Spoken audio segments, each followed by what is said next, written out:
السلام علیکم، میں ہوں آپ کی ہوسٹ سائمہ خان۔ آپ دیکھ رہے ہیں وسیب نیوز RYK۔ خبر شامل کرتے ہیں رحیمیہ خان سے۔ Rahimia Khan district press club کے جنرل سیکرٹری محمد ثاقب کی والدہ محترم کی وفات پر اظہار تعزیت کا سلسلہ جاری۔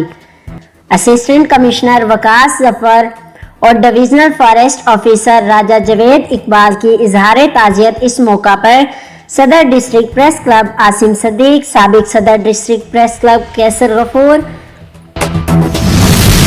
ایمرا کے سابق صدر چودھری فاروق ریاض گجر بھی موجود تھے۔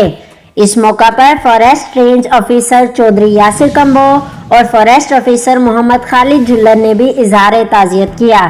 طارق گوندل، ارسلان شوکت مہندرا، چودھری بلال اکرم اور شبیر احمد بھی موقع پر موجود ہیں۔